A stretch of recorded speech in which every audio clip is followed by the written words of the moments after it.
Olá, tudo bom? Vamos agora para a nossa aula de dimensionamento de baterias, tá? Eu vou falar hoje sobre alguns conceitos, uma parte mais teórica, mais conceitual, parte de detalhamento técnico realmente a respeito de bateria. Tenho certeza que você não imagina quanto detalhe e quantas características tem, né, e quantas observações nós temos que fazer na hora de dimensionar uma bateria. Então vamos lá, essa é a nossa aula 2.6.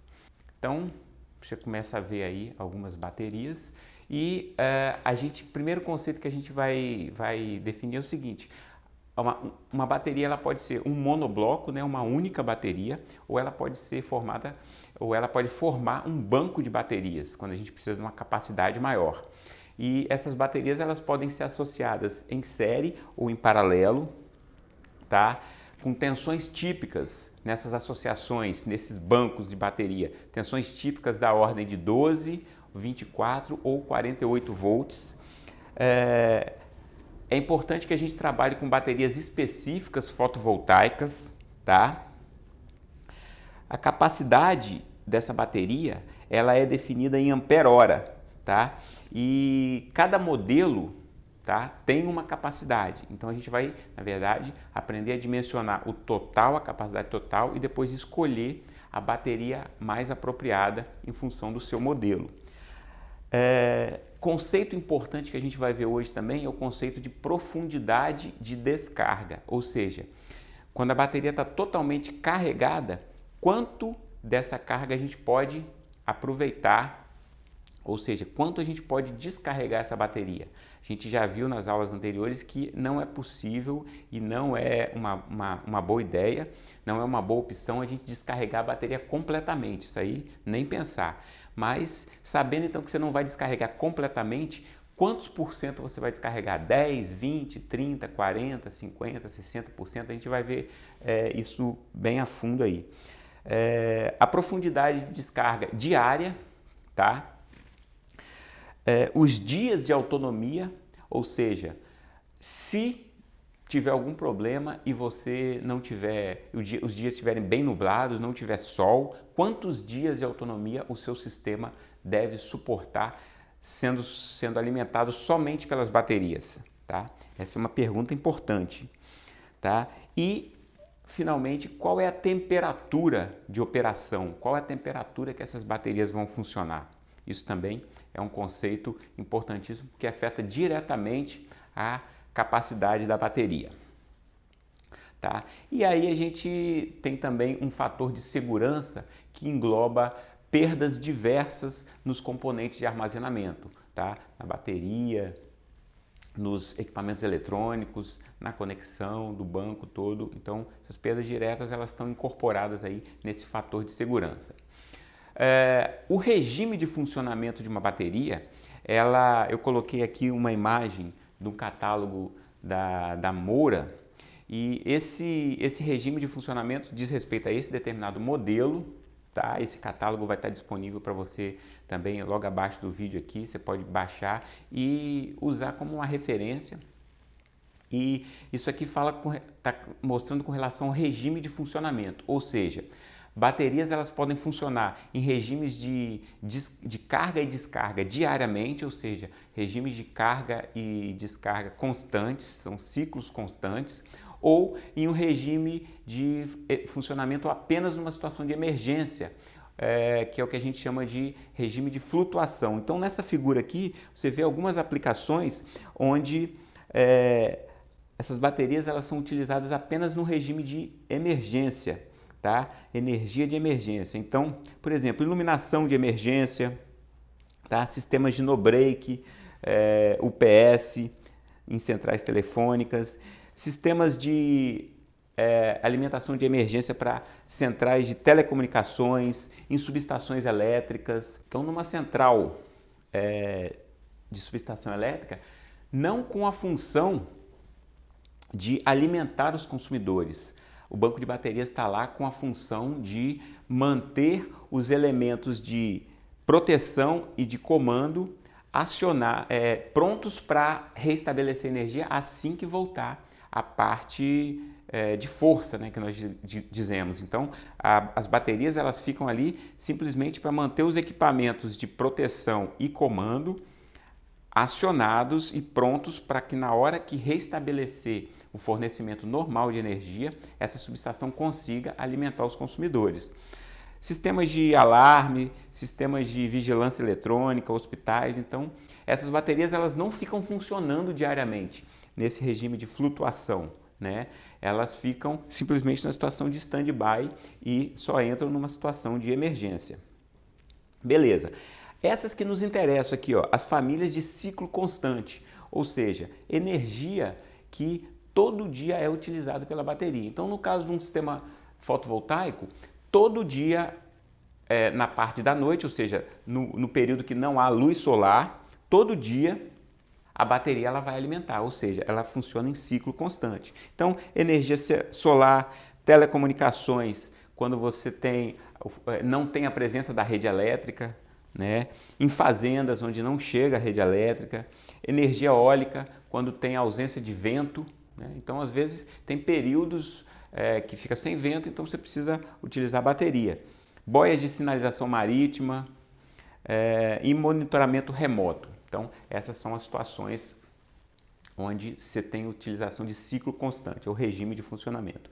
E aqui um exemplo de especificação, tá? Então, você pode ver aí que tem vários modelos, tá? Vários modelos 12MF36 e 12MC36, aqui, ó, MF36 e MC36. O que significa isso daí? Lembra lá, vamos voltar aqui, ó, lembra lá nos regimes, ó, família MC. Família MC é ciclo constante e família de flutuação MF, F de flutuação e C de constante. Então isso aqui vai indicar os modelos 12MF é de flutuação e 12MC é de ciclo constante. 36 diz respeito à capacidade nominal. Então a gente sempre olha aqui, ó, na linha aqui de 20 horas, ou seja, se ela for carregada por 20 horas, ela chega na sua capacidade nominal. Então, em 20 horas de carregamento, significa que cada elemento está com 1,75 volt, cada elemento da bateria, são elementos internos, ela já alcançou a capacidade de 36 ampere-hora. Então, você tem aqui vários modelos, né? Então, todas de 12 volts, tá? Todas de 12 volts, a tensão nominal, e a capacidade que vai aumentando ali até 220, até 220 ali, sempre na linha das 20 horas de carga.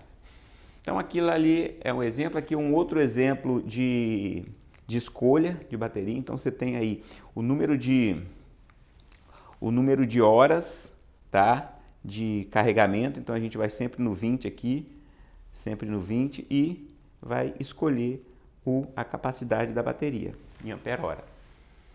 Então esse é um exemplo. Aqui um outro exemplo, entendendo uma capacidade de bateria. Então a gente tem aqui,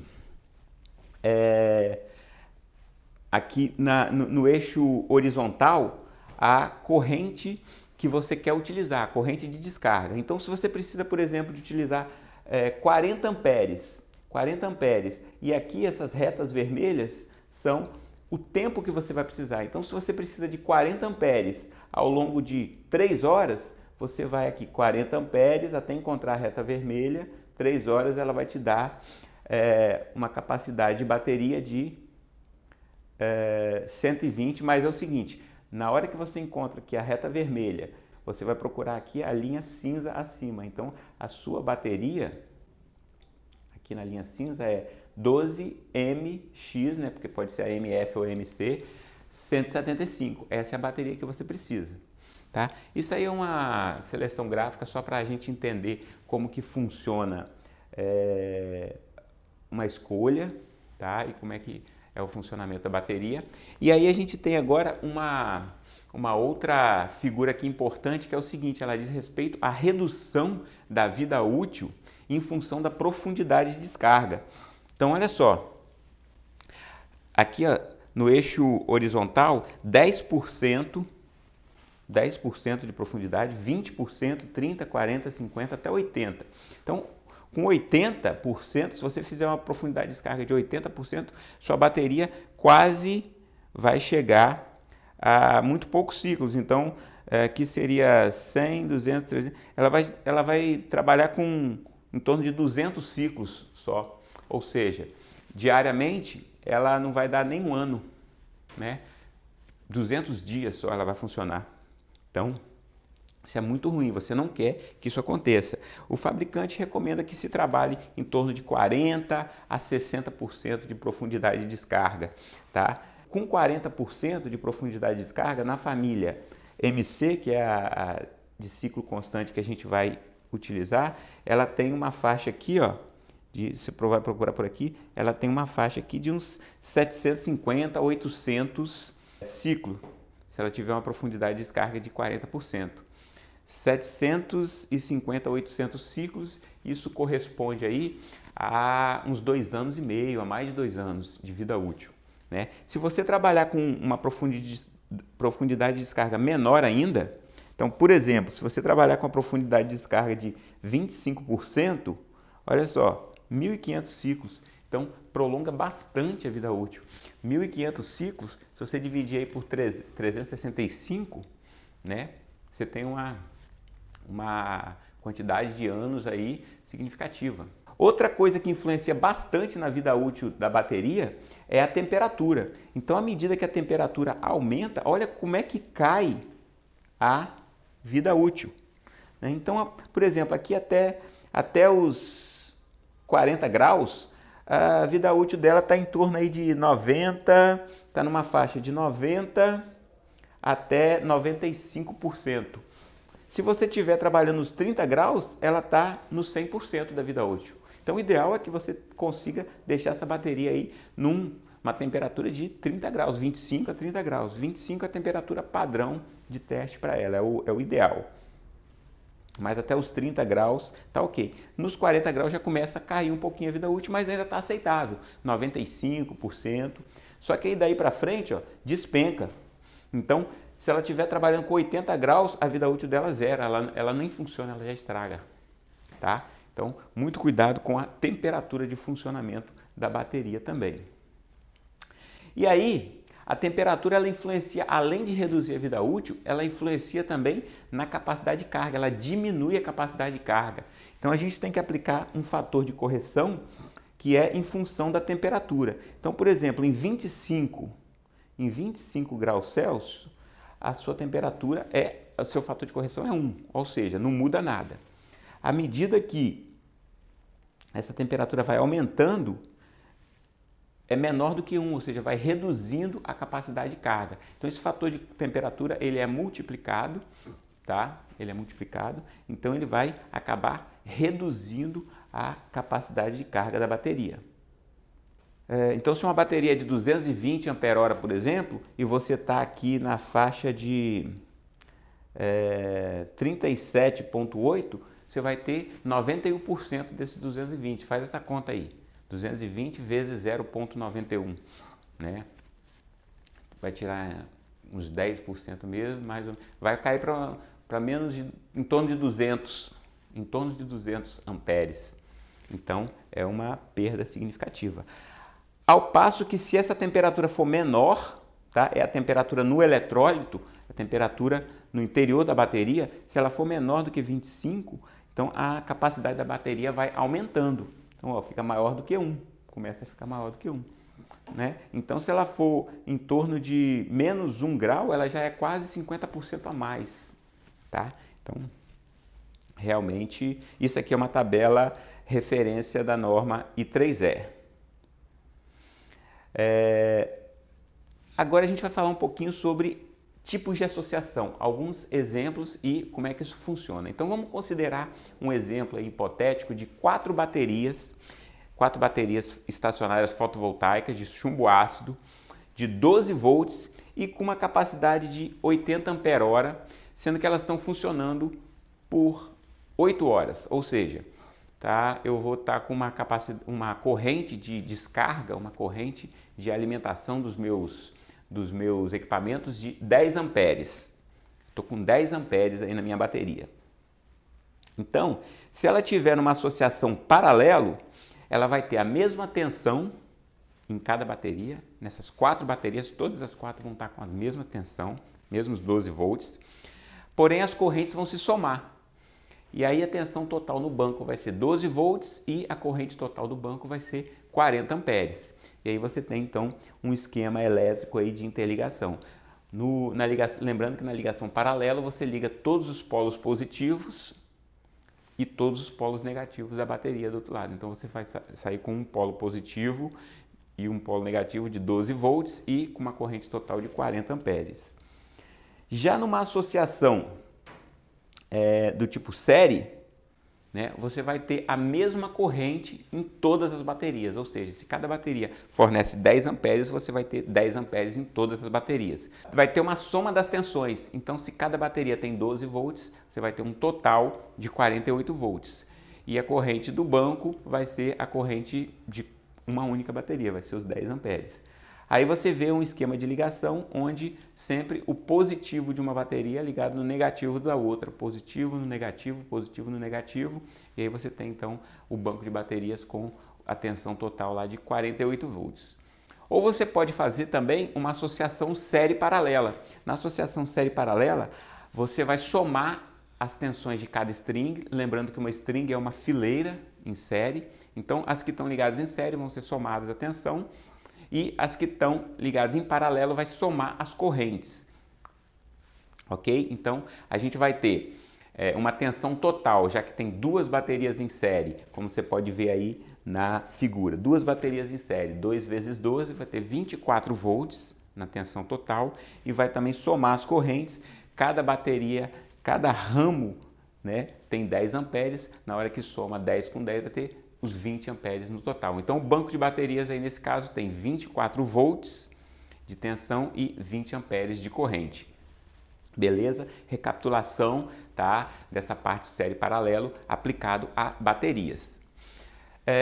Quando a gente precisa determinar a capacidade de um banco de baterias, uma equação que a gente vai usar para isso daí é a capacidade total das baterias vai ser igual a energia, tá, vezes o número de dias, dividido pela tensão, pela profundidade de descarga, pelo fator de temperatura, tudo isso multiplicado por 1 mais o fator de segurança.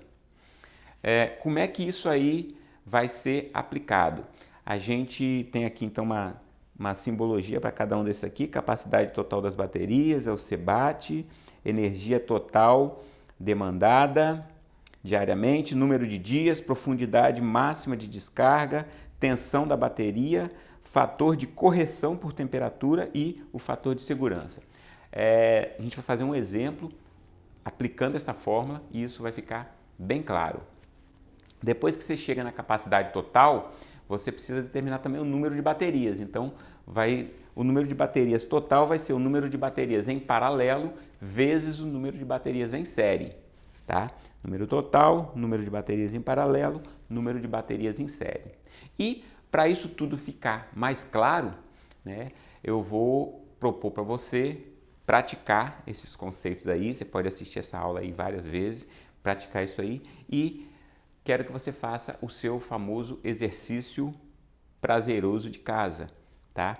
Que é o seguinte: lembra daquele projeto onde a gente dimensionou a potência do nosso sistema isolado? Agora a gente vai fazer o dimensionamento das baterias para aquele mesmo exemplo anterior, onde tem a instalação residencial, né, uma pequena casa lá localizada numa aldeia distante, lá no Amazonas. Então, só relembrando aí os dados que a gente obteve no último problema lá que a gente resolveu. Capacidade total da instalação é de 3.700 Wh por dia. Profundidade máxima de descarga que a gente vai considerar é de 50%, tá? Esses 50% eles poderão ocorrer em 2 dias, então a autonomia do sistema é de 2 dias. Como é que eu cheguei nesses 2 dias? Bom, isso depende muito da região. Então, na região amazônica, historicamente, você pode ter até 2 dias sem sol. É claro que pode ter até mais, tá? Podem ter situações onde acontece mais. E aí você tem que pesar e levar em consideração o tipo da instalação, a importância da instalação. Uma residência, se houver, né, um pepino lá, uma coisa atemporal que aconteça de ficar 3 dias, 4 dias, numa instalação residencial, o incômodo não é tão grande, tá? Então, essa estamos considerando uma instalação de baixa prioridade. Se você está tratando, por exemplo, de uma estação meteorológica, de uma estação de transmissão de dados, de telecomunicações, de uma estação de monitoramento, por exemplo, aéreo, que precisa estar funcionando o tempo todo, né? Uma estação de GPS precisa estar funcionando o tempo todo, você trabalha com uma autonomia maior, né? Prevendo o pior caso, e mesmo no pior caso ela continua funcionando. No caso de uma instalação residencial, provavelmente essa residência ela já funcionou por algum tempo sem energia elétrica, então eles têm meios de se manter por alguns dias, se caso isso aconteça, até que o sol apareça de novo. Então, esses 2 dias depende também do tipo, tá, da instalação que você está tratando. Profundidade de descarga diária, então já que eu vou considerar uma profundidade máxima de 50%, significa que em 2 dias eu posso ter até 25%. Então, no primeiro dia sem sol, ela descarrega 25%, no segundo dia sem sol, ela descarrega mais 25%. A temperatura média da região, isso aí você busca nos dados de clima, você entra no Google e digita lá média histórica da região ou da cidade tal que você quer saber, que você quer pesquisar. E eu achei para a região amazônica 26,7 graus Celsius. E aí eu vou considerar então a temperatura máxima no eletrólito das baterias 40 graus. Por que eu estou fazendo essa consideração? Porque não é uma instalação estratégica, uma instalação importante, onde você tenha, por exemplo, climatização o tempo todo, resfriando as baterias. É uma instalação típica onde a pessoa vai e encontra um cantinho para botar as baterias e coloca lá. Então, não tem muita preocupação com ventilação, com ela estar resfriada, com ela estar climatizada. Então, nesse caso, é possível que nos dias mais quentes do ano, chegue-se a 40 graus a temperatura no eletrólito. Isso a gente vai usar para fazer o fator de correção de temperatura. Beleza? Então, esses dados aí, você vai pegar esses dados e vai resolver esse problema. Então, se você não anotou os dados, volta aqui, tá? Dá um pause no vídeo e aproveita e anota aí agora. E na próxima aula a gente resolve isso junto, beleza? Então, valeu, até a próxima. Tchau, tchau.